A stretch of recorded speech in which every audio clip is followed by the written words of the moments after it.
ओम श्री गुरुवे नमः। ओम श्री गुरुवे नमः। ओम श्री गुरुवे नमः।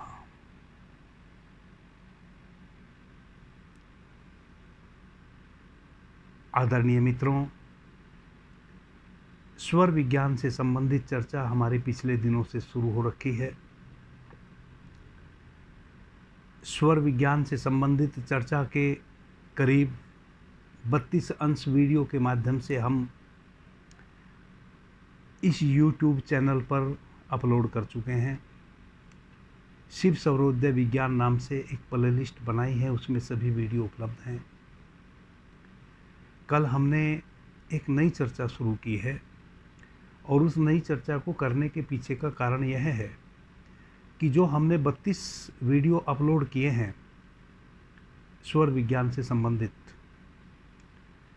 उनमें से हो सकता है कुछ मित्रों ने कम ही वीडियो देखे हों, सुने हों, सभी ना देखें सुने हों, लेकिन जिन मित्रों ने उनको सुना है और उन वीडियो के माध्यम से अपने जीवन को जीने की कोशिश की है, स्वर विज्ञान को साधने की कोशिश की है, उनके सामने निश्चित ही बहुत सारे प्रश्न उठ गए होंगे। सभी जितने भी 32 वीडियो हैं, 3-4 वीडियो के पश्चात कुछ ऐसे प्रश्न आने शुरू हो गए थे मेरे पास कमेंट के रूप में, जो एक दूसरे वीडियो में कंट्राडिक्शन पैदा करने वाले हैं। हालांकि एक वीडियो दूसरे वीडियो का पूरक है यदि हम उनको सूक्ष्मता से सुने, देखें और अभ्यास करें, लेकिन बीच बीच के कई वीडियो चूक भी जाते होंगे किन्हीं मित्रों से। तो आज की चर्चा मैं उन नए मित्रों के लिए तो कर ही रहा हूं जो आज मुझे पहली बार सुनेंगे, क्योंकि ए से लेके जेड तक पूरे स्वर विज्ञान की चर्चा आज के इस वीडियो में हम करने वाले हैं, चाहे जितना लंबा वीडियो बने। अब मैं स्वर विज्ञान से संबंधित वीडियो की श्रृंखला बढ़ाना नहीं चाहता हूँ। 32-33 वीडियो ऑलरेडी अपलोड हो चुके हैं। आज का यह वीडियो चाहे जितना लंबा हो जाए, हम अपनी चर्चा को आज ही समाप्त करेंगे इस वीडियो के माध्यम से। तो जो मित्र मुझे आज पहली बार सुन रहे हैं, उनके भी काम का यह वीडियो होगा, क्योंकि इसमें संपूर्ण स्वर विज्ञान से संबंधित बातें उनको सुनने को मिलेंगी। और जो मित्र मेरे पूरे 32 चर्चाएं सुन चुके हैं पीछे और उनके चैतन्य में कुछ प्रश्न स्वर विज्ञान को लेकर इकट्ठे हुए हैं, कंट्राडिक्शन पैदा हुआ है। कई मित्र प्रश्न करते हैं कि गुरुजी, कभी आप कहते हैं तिथि के अनुसार अपने स्वर को देखो, कभी आप कहते हैं दिन के अनुसार अपने स्वर को देखो, कभी आप कहते हैं तत्व के अनुसार अपने कार्यों को करो। तो वह सारे कंट्राडिक्शन भी मैं आज समाप्त कर देने वाला हूँ। आदरणीय मित्रों, भगवान शिव ने माँ पार्वती को स्वर विज्ञान के संबंध में कहा है कि हे देवी, यह एक ऐसा विज्ञान है, अमूल्य विज्ञान, जिसके सामने और कोई दूसरा विज्ञान नहीं है। बल्कि स्वर विज्ञान का जो श्लोक है वह तो यह कहता है कि स्वर विज्ञान से ज़्यादा परम मित्र आपका और कोई दूसरा नहीं है। यदि इस ब्रह्मांड में कोई किसी का मित्र हो सकता है तो स्वर विज्ञान से बढ़ के कोई आपका मित्र नहीं हो सकता। या कहें कि आपके भीतर जो प्राण तत्व है उससे ज़्यादा महत्वपूर्ण इस पूरे जगत में आपका कोई मित्र नहीं हो सकता। और चूंकि स्वर विज्ञान प्राण पे ही आधारित है, तो आप यह भी कह सकते हैं कि स्वर विज्ञान से बढ़ के आपका कोई मित्र नहीं हो सकता। यह भी आप कह सकते हैं कि प्राण तत्व से बढ़ के आपका और कोई मित्र नहीं हो सकता। आदरणीय मित्रों, यह प्राण तत्व जब तक आपके शरीर में स्थित है 72,000 नाड़ियों में, तब तक आप कह सकते हैं कि मैं जीवित हूँ। जैसे ही यह प्राण तत्व आपके शरीर से बाहर चला जाता है और वापस नहीं आता है, आपकी मृत्यु हो जाती है। उसी को हम मृत्यु कहते हैं। तो सबसे ज़्यादा परम मित्र आपका कौन हुआ? प्राण तत्व, जिसके कारण आप जीवित हैं, जिसके कारण आपका जीवन है। और वह इस अर्थ में भी आपका मित्र है, क्योंकि यदि हम प्राण तत्व को सही रूप में अपने भीतर जान लें, हमारी 72,000 नाड़ियाँ जिनमें प्राण तत्व निग्रह करता है प्रकाश रूप में, उन 72,000 नाड़ियों में कैसे प्राण तत्व ओतप्रोत है और उसके प्राण तत्व का किस हिस्से में कब कौन कमी आ जाती है, तो हमारे जीवन में उसके कितने बुरे इफेक्ट पड़ते हैं। और यदि भरपूर मात्रा में प्राण तत्व हमारी 72,000 नाड़ियों में निग्रह कर रहा है, उसका पूरक हो रहा है, मृत्यु के समय भी हमारे भीतर से एक सुगंध आती है। यानी कि यदि हम अपनी 72,000 नाड़ियों में प्राण को उसके नैसर्गिक तरीके से आरोहित कर लें, हमारी 72,000 नाड़ियों में प्राण का सही से पूरक होता रहे, तो जो हमारे यह भौतिक जगत के कार्य हैं, यानी कि हमारे जीवन में जो भौतिक सुख हैं, उन सुखों को तो हम भरपूर मात्रा में प्राप्त कर ही लेते हैं। अंत में जब हम प्राण त्यागते हैं, अंत में जब प्राण 72,000 नाड़ियों से संकुचित होते हुए हमारे सहस्त्रार चक्र से बाहर निकलता है, वह भी क्षण हमारे लिए अनूठा हो जाता है। यानी कि स्वर की साधना करने वाला जो मनुष्य है, वह इस देह का त्याग वैसे ही करता है जैसे एक परिपक्व कचरी अपनी लता से अलग हो जाती है, बिना किसी दुख और पीड़ा और दर्द के। आपने देखा होगा किसी लत्ती पे जो कचरी लगी होती है, या कहें कि किसी आम के वृक्ष पे एक फल लगा है, जब वह फल पक जाता है, तब वह स्वयं से उस डाली को छोड़ देता है,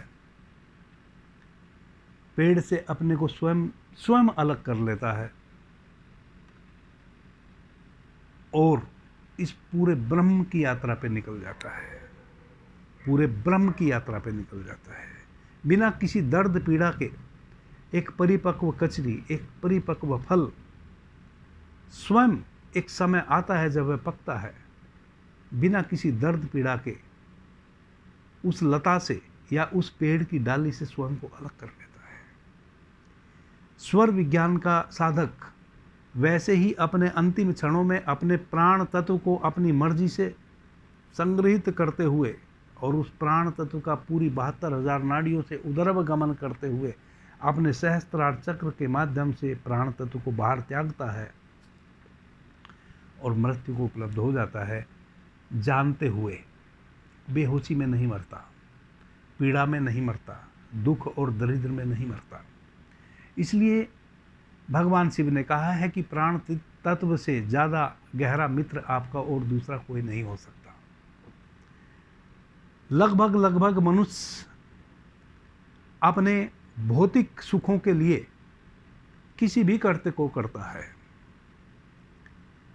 स्वर विज्ञान एक ऐसा विज्ञान है, एक ऐसी पद्धति है जो मनुष्य इस पद्धति को अपनाता तो है अपने भौतिक सुखों के लिए, लेकिन जैसे जैसे इसकी गहराई में उतरता है, तैसे तैसे भौतिक सुखों को भोगते हुए ब्रह्म ज्ञान को उपलब्ध हो जाता है। जिस कारण से मनुष्य का जन्म हुआ है, उस कारण को भी उपलब्ध हो जाता है। इसलिए यह सभी विज्ञान में महान विज्ञान है। आदरणीय मित्रों, कल की जो हमारी चर्चा थी वह प्राथमिक रूप से हमारी नाड़ियां हमारे शरीर के भीतर जो 72,000 नाड़ियां हैं और 10 प्रकार की प्राणवायु हैं, उस संबंध में हमने चर्चा की। कैसे हमारी ईड़ा, पिंगला और सुषुम्ना के माध्यम से हम अपनी 72,000 नाड़ियों को प्राण डोनेट करते हैं, या कहें कि हमारी ईड़ा, पिंगला, सुषुम्ना बारी बारी से 72,000 नाड़ियों में प्राण का पूरक करती हैं। और कब हमारी कौन सी नाड़ी यानी कि कौन सी तरफ का स्वर चल रहा होता है, उसके हमें क्या लाभ और हानि हो सकते हैं, इस संबंध में मैं पहले भी विस्तार से चर्चा कर आया हूं और कल के वीडियो में भी मैंने विस्तार से चर्चा की है। आज हम इसके अतिरिक्त जितनी भी बातें हो सकती हैं स्वर विज्ञान की, वह इस वीडियो में करने वाले हैं, चाहे यह वीडियो 3 घंटे का ही क्यों ना हो जाए। आदरणीय मित्रों, स्वर विज्ञान को आप ऐसा समझने की कोशिश करेंगे जैसे अभी मैं अंधकार में चल रहा हूं, कोई प्रकाश की किरण भी दूर दूर तक मेरे जीवन में नहीं है और मैं पूर्ण रूप से अंधकार में हूं और अंधकार में ही चल रहा हूं। तो जब अंधकार में हम किसी भी कार्य को करते हैं, यानी कि हम अंधकार में चलते हैं, तो हमारे टकराने की संभावना 100% होती है। हम कहीं भी टकरा सकते हैं, किसी खड्डे में गिर सकते हैं, किसी जंगली पशु, पक्षी, कीट पतंग का शिकार हो सकते हैं। चूंकि हमें तो कुछ भी स्पष्ट नहीं है, हम अंधेरे में हैं। सौभाग्य से उस अंधेरे में हम सुरक्षित अपनी यात्रा कर भी सकते हैं, नहीं भी कर सकते हैं। चूंकि हमारे अतिरिक्त भी और बहुत सारे जीव हैं, प्राणी हैं, जिनसे हम टकरा सकते हैं, जिनका हम भक्षण हो सकते हैं अंधकार में। स्वर विज्ञान का पहला जो चैप्टर है, जो मैंने कल चर्चा की थी, वह ऐसा समझें कि जो अंधकार में हम चल रहे थे, हमें एक छोटा टिमटिमाता दीपक मिल गया,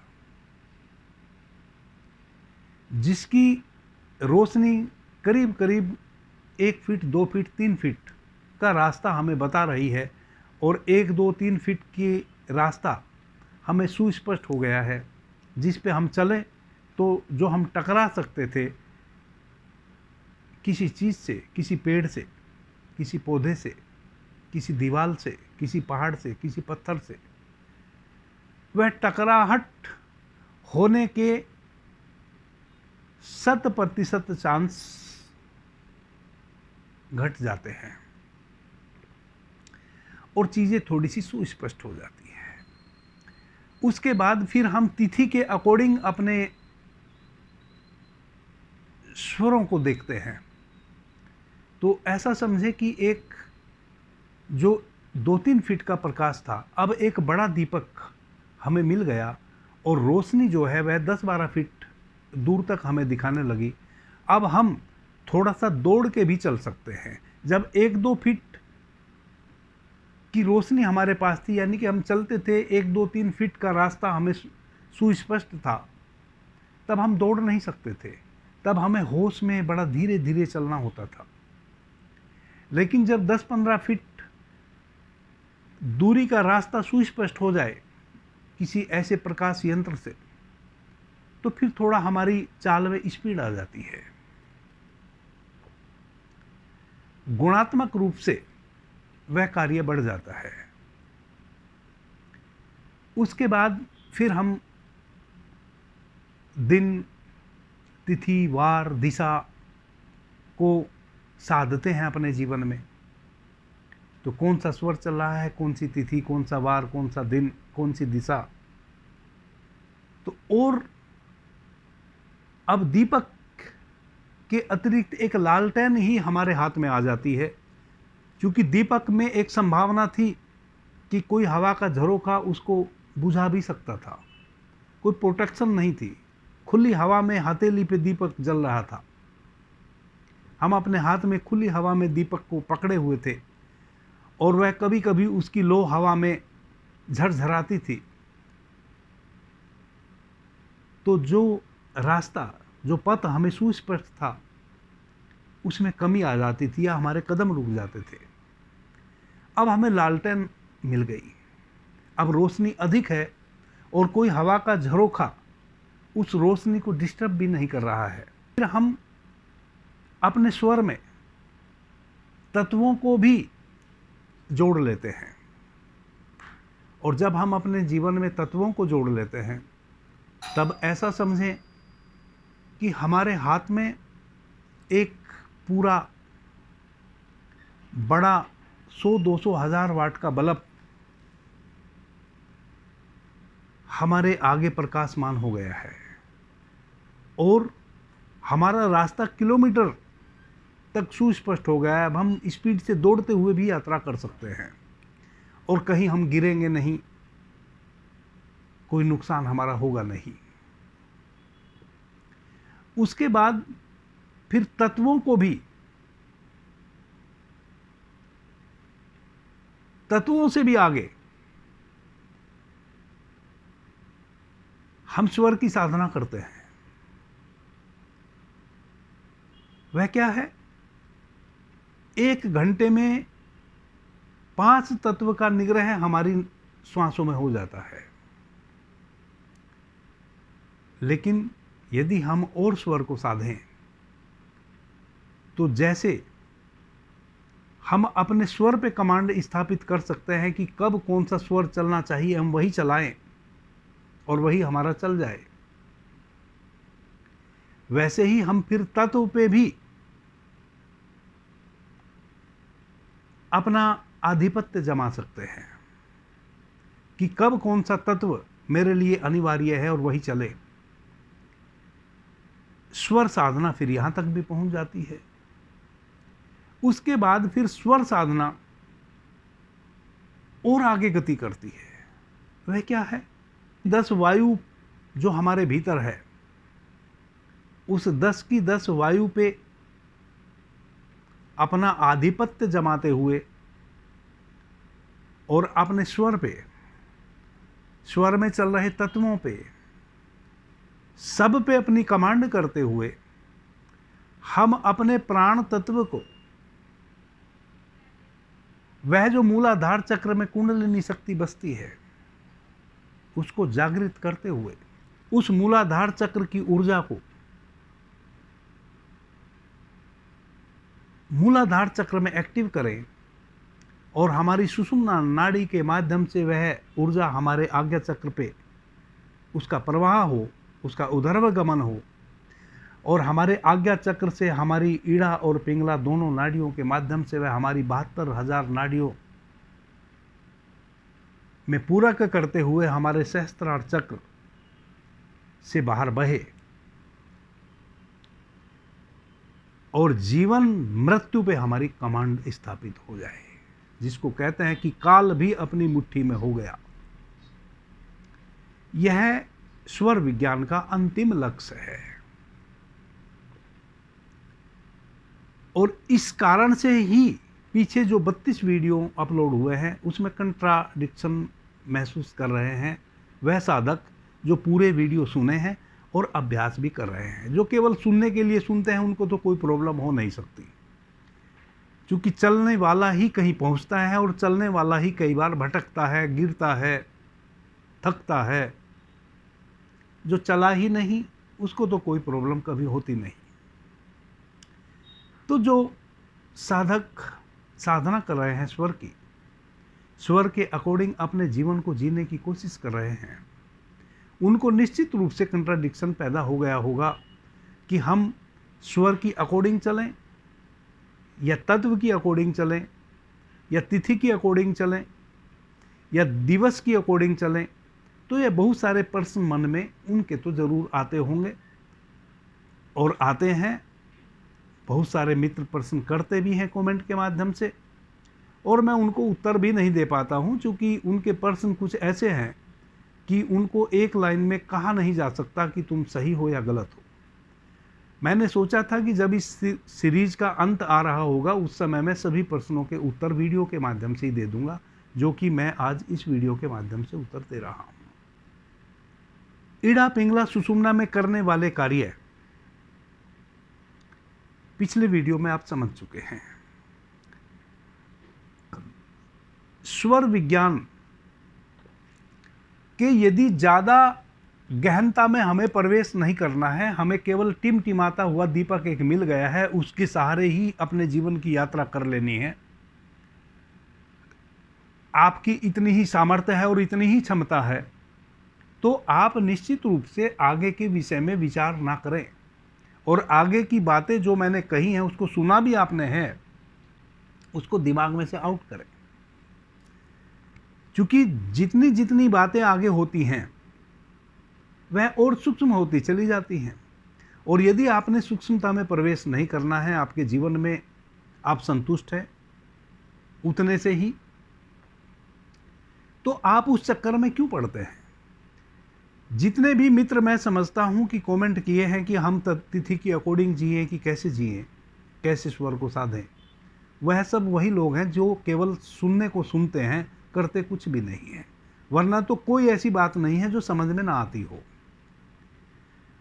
मैं घर से निकला तो मेरा लक्ष्य कहां पहुंचना है। यदि एक मेरा लक्ष्य है जहां मुझे पहुंचना है और वहां पहुंचना मेरे लिए अनिवार्य है और समय मेरे पास कम है, तो फिर हम वाहन का उपयोग करें और उस वाहन का उपयोग करें जो हमें सही समय पे वहां पहुंचा दे। अब यदि आप पैदल यात्रा करने में ही आनंदित हैं, आपका लक्ष्य तो है कहीं पहुंचना, लेकिन आपको कोई जल्दी नहीं है, आपके पास पर्याप्त समय है, तो आप पैदल चलिए, आपको किसने रोका। फिर आप ये तो नहीं कह सकते कि भाई हम तो पैदल चल रहे हैं और किसी को तो आपने कार में बैठाल दिया। ये तो अब हमें समझ नहीं आ रहा हम पैदल चले कि कार में चले। भाई तुम जैसे चल सकते हो वैसे चलो, जैसी आपकी सामर्थ्य है और जैसा आपके सामने टारगेट है उसके हिसाब से तुम अपनी गति से चलो।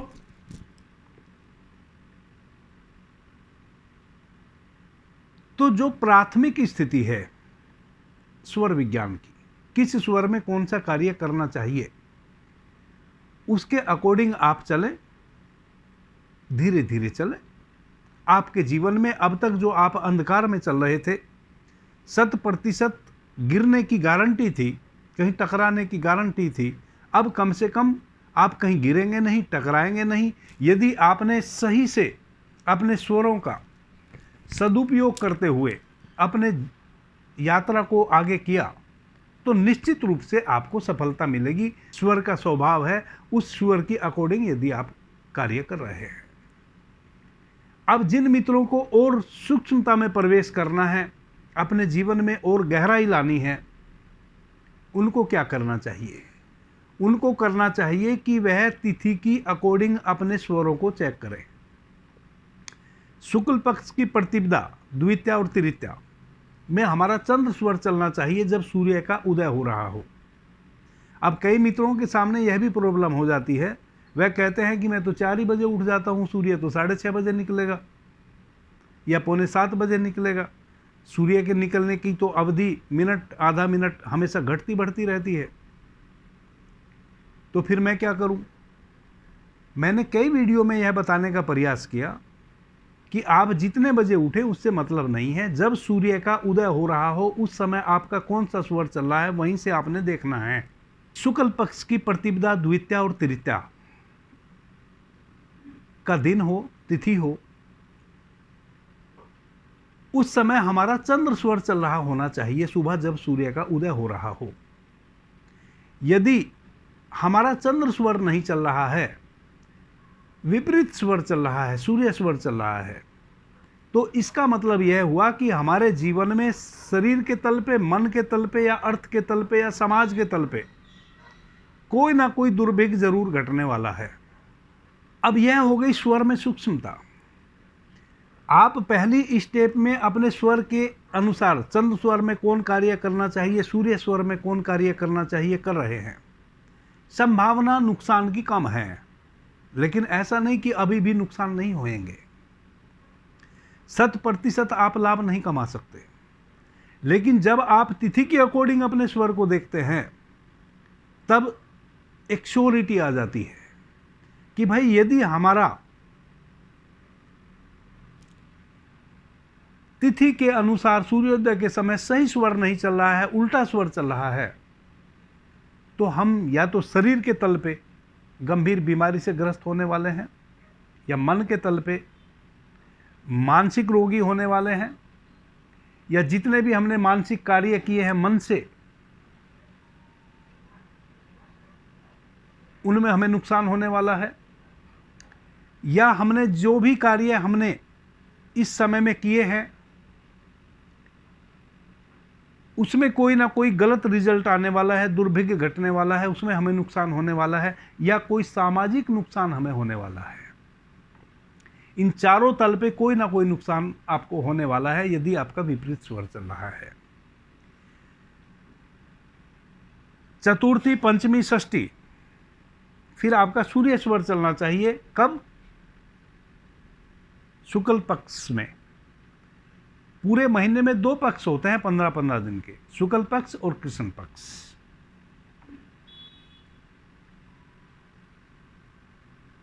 तो चतुर्थी, पंचमी और षष्ठी सूर्य स्वर चलना चाहिए। सूर्योदय के समय देखें कौन सा स्वर चल रहा है। अगर सूर्य स्वर चल रहा है तो ठीक है, अगर चंद्र स्वर चल रहा है तो गलत है।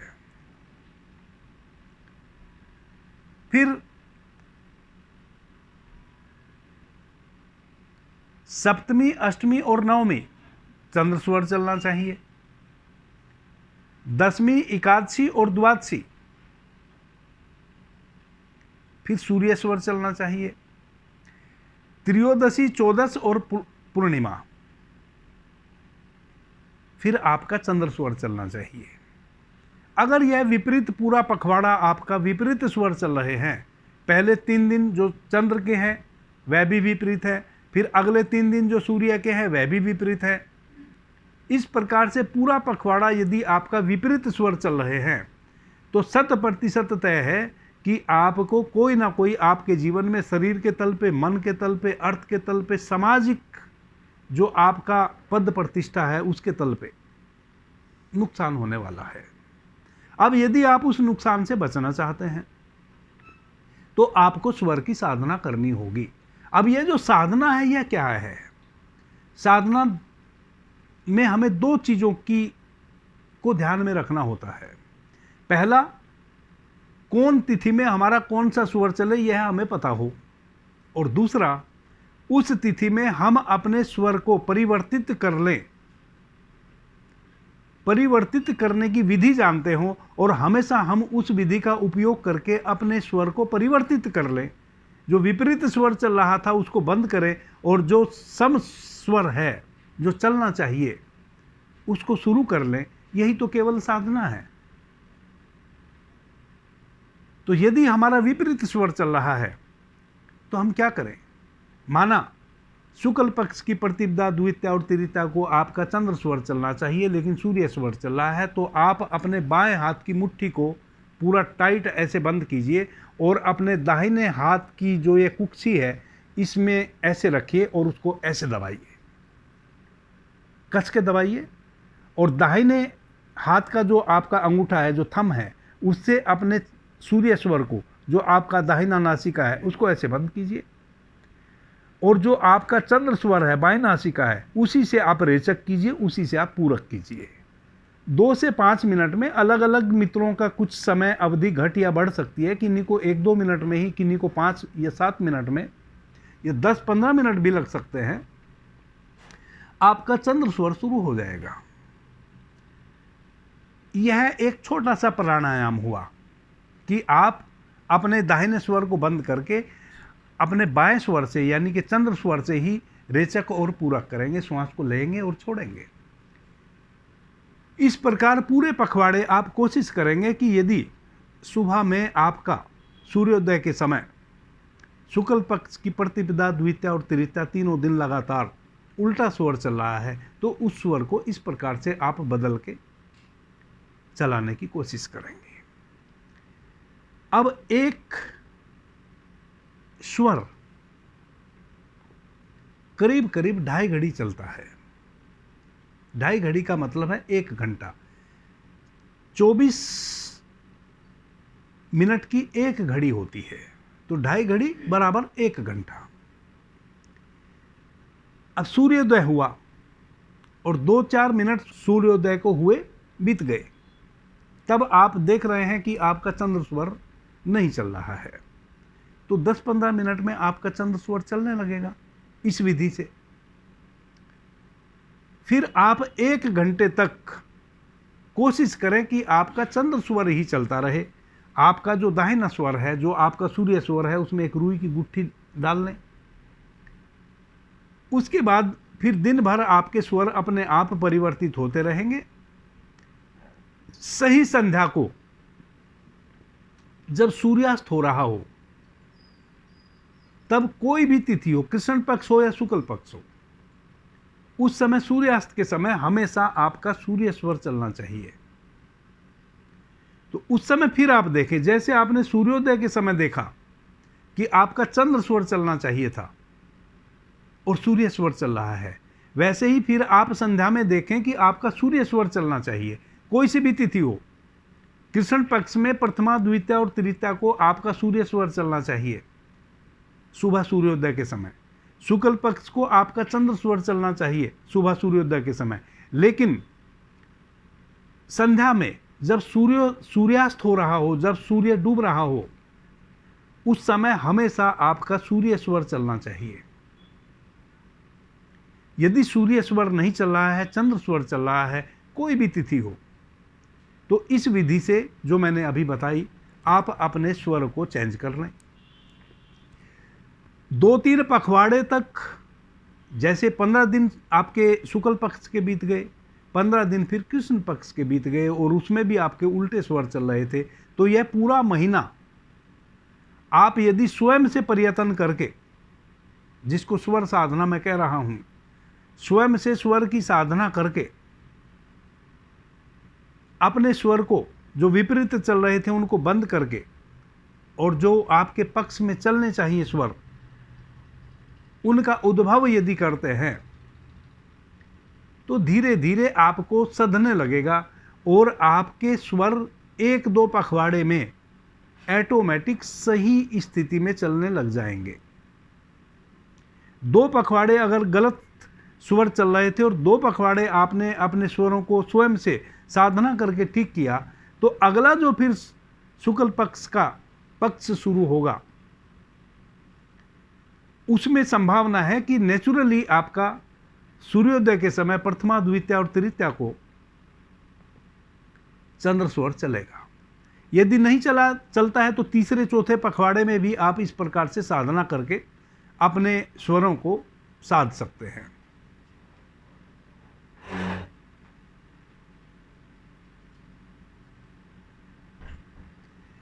अब यदि हम इस प्रकार से सुबह में प्रत्येक पक्ष के अकॉर्डिंग, तिथि के अकॉर्डिंग अपने स्वर को सुबह में सूर्योदय के समय जांच लेते हैं और फिर संध्या में सूर्यास्त होने के समय में अपने स्वर को ठीक कर लेते हैं, तो आपके जीवन में अब एक ऐसा प्रकाश आ गया कि दुर्भिक्ष होने की कम से कम संभावना बनने लगी।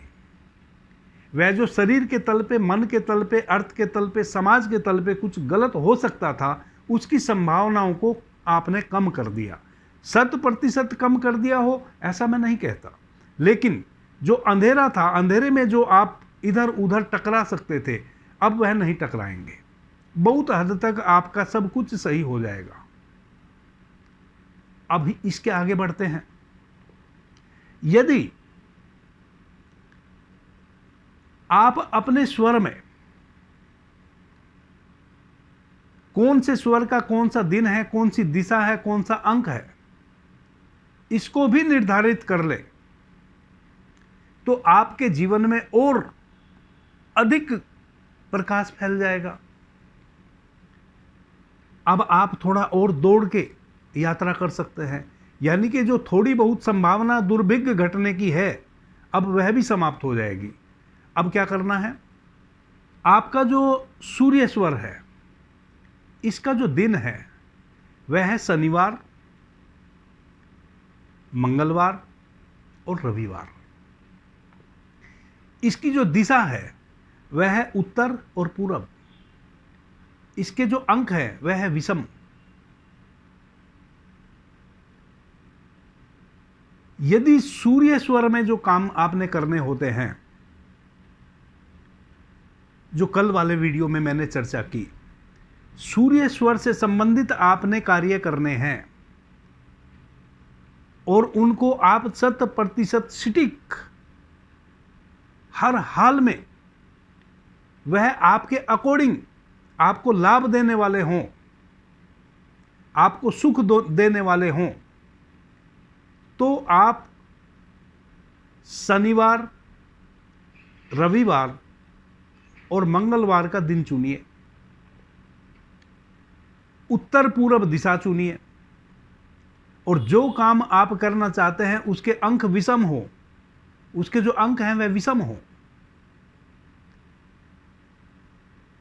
तो सूर्य स्वर से संबंधित कोई भी कार्य आपने शुरू करना है वह शनिवार, रविवार या मंगलवार को आप कीजिए, उत्तर पूर्व दिशा में कीजिए, और उस कार्य के अंक जो हैं वह विषम हो।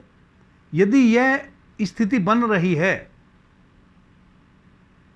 तो इन 4 स्थितियों में आपका सूर्य स्वर चल रहा हो, दिन शनिवार, मंगलवार या रविवार का हो, पूरब या उत्तर दिशा हो, और जो कार्य आप करने जा रहे हैं उसके अंक विषम हो,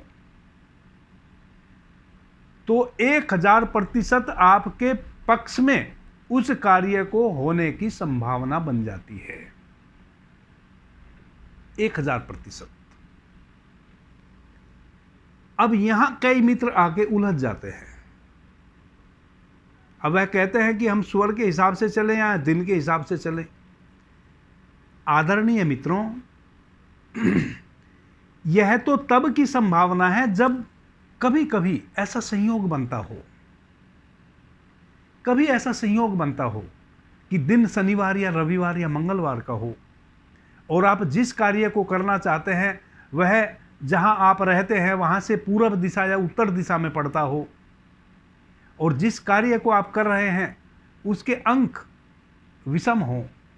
कभी यदि ऐसी संभावना बनती है और उस कार्य को आप करते हैं, तो मैंने कहा कि 1000% आपको उस काम में सफलता मिलेगी, आपके पक्ष में वह कार्य सिद्ध होगा। लेकिन यदि ऐसी संभावना नहीं बन रही है, इसका मतलब हम अपने कार्य करने छोड़ तो नहीं देंगे। यह तो 100% आपके कार्य बन जाएंगे, वैसा संयोग है। अब ऐसा संयोग कभी किसी कार्य का बने आपका, तो इस संयोग में आप करें उस कार्य को, वरना तो केवल आप अपने स्वर के अकॉर्डिंग चलें। भूल जाएं दिन को, भूल जाए तिथि को, भूल जाए वार को, भूल जाए दिशा को, भूल जाए अंक को। हां, आपको यदि स्वर विज्ञान की गहनता में प्रवेश करना है तो आप इन चीजों को भी ध्यान में रखते हुए अपने किसी कार्य को करेंगे तो उसमें आपको असफलता मिलने के कारण खत्म हो जाएंगे, आपको 1000% सफलता मिलने के योग बन जाएंगे। अब इसमें कंट्राडिक्टरी कहां है? आप जो जितना आप साध सकते हो उतना साधें। आप स्वर, चंद्र स्वर में चंद्र स्वर के कार्य करें, सूर्य स्वर में सूर्य स्वर के काम करें। यदि आप गहनता में प्रवेश करना चाहते हैं तो उसमें आप तिथि को भी जोड़ लें। तिथि को जोड़ लें, जैसे कि शुक्ल पक्ष की प्रतिपदा हो, द्वितीया या तृतीया हो, और उस दिन सुबह में आपका जो स्वर चलना चाहिए वह स्वर चल रहा हो, जैसे कि सूर्य स्वर यदि कृष्ण पक्ष की प्रतिपदा है तो सूर्य स्वर चलना चाहिए, द्वितीया और तृतीया को भी सूर्य स्वर चलना चाहिए, और उस दिन शनिवार, रविवार या मंगलवार का दिन भी पड़ रहा हो, और जिस कार्य को आपने पहली बार करने जाना है, शुरू करने जाना है, और वह कार्य सूर्य स्वर से संबंधित हो, जो कि पिछले वीडियो में मैंने बताया है आप क्या क्या कर सकते हैं सूर्य स्वर में, और उस कार्य को करने आपने उत्तर या पूर्व दिशा में जाना हो, और उस कार्य के जो अंक हैं वह विषम हो। 1, 3, 5, 7, 9, 11, 13 यह विषम अक्षर होते हैं।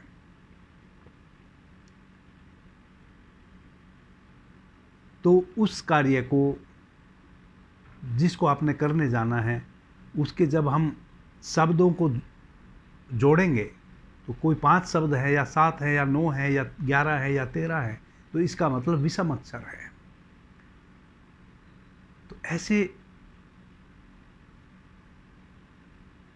संयोग में जब आप उस कार्य को करेंगे तो समझो कि आज साक्षात ब्रह्मा आप पे मेहरबान है।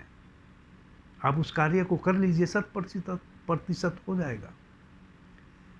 यदि ऐसा संयोग नहीं बन रहा है तो जितना संयोग बनता हो उतने में कार्य कर लीजिए। 1000% तो 500% के चांस होंगे, 100% होंगे, 50% होंगे, 20% होंगे। बिल्कुल अंधेरे में जो आप चल रहे थे उससे तो अच्छा ही है। इसमें कंट्राडिक्शन कहाँ है? इसी प्रकार से जब हमारा चंद्र स्वर चल रहा हो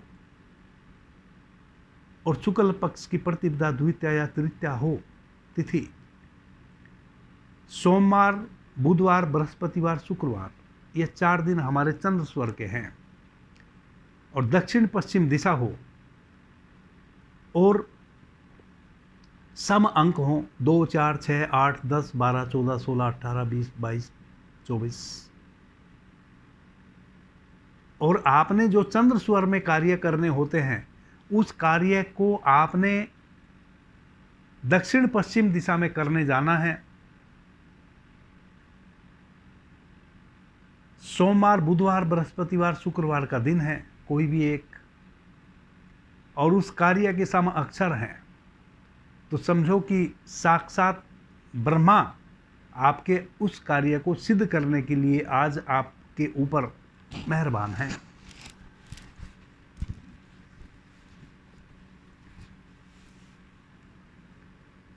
तो समझो कि स्वयं ब्रह्मा ही आज आपके उस कार्य को पूरा करना चाह रहे हैं, निपटाना चाह रहे हैं। यह एक संयोग है। अगर ऐसा संयोग नहीं बनता है तो जितना संयोग बन रहा है उतना काम करो। इसमें कंट्राडिक्टरी कहाँ है? कई मित्र भर भर के लिखते हैं कि हमें तो आपने कंफ्यूज कर दिया। हम चंद्र स्वर में करने वाले कार्य करें कि तिथि की अकॉर्डिंग करें कि दिन की अकॉर्डिंग करें?